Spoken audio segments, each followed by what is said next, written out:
বিধানসভা নির্বাচনের আগে গঙ্গারামপুরে প্রচারে গতি আনতে প্রতিজ্ঞার ফলক উন্মোচন করল তৃণমূল কংগ্রেস। শুক্রবার গঙ্গারামপুর নিউ মার্কেট সংলগ্ন তৃণমূলের জেলা দলীয় কার্যালয়ে এই প্রতিজ্ঞা ফলকের আনুষ্ঠানিক উদ্বোধন করেন তৃণমূল প্রার্থী গৌতম দাস। এই প্রতিজ্ঞা ফলকের মাধ্যমে গঙ্গারামপুর বিধানসভা এলাকার জন্য একাধিক উন্নয়নমূলক পরিকল্পনার কথা তুলে ধরা হয়।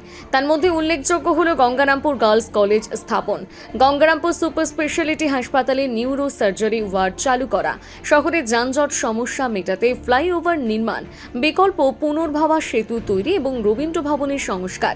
এসব প্রতিশ্রুতি ঘিরে এলাকায় রাজনৈতিক চর্চা শুরু হয়েছে। প্রতিজ্ঞা ফলক উন্মোচনের পর তৃণমূল প্রার্থী শহরের বিভিন্ন এলাকায় সাধারণ মানুষের মধ্যে লিফলেট বিতরণ করেন এবং সরাসরি ভোটারদের সঙ্গে যোগাযোগ স্থাপন করেন। তিনি দাবি করেন এই উন্নয়নমূলক পরিকল্পনাগুলো বাস্তবায়িত হলে গঙ্গারামপুরের সামগ্রিক পরিকাঠামো, নাগরিক পরিষেবার মান অনেকটাই উন্নত হবে।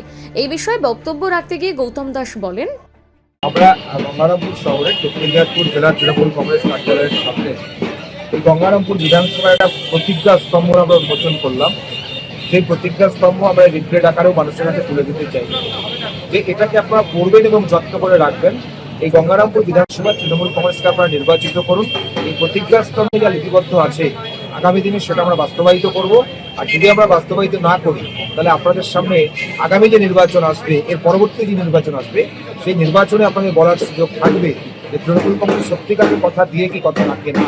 দল তৃণমূল কংগ্রেস, আমাদের সর্বজন শ্রদ্ধেয় নেত্রী মমতা বন্দ্যোপাধ্যায়, আমাদের নেতা অভিষেক বন্দ্যোপাধ্যায় কথা দিয়ে যে কথা রাখে, যাতে একটা ভালো কাগজে এই রিফ্লেক্টটা আমরা তৈরি করেছি, যাতে এটা তখন নষ্ট না হয়, এটাকে রপ্ত করে রাখা যায়।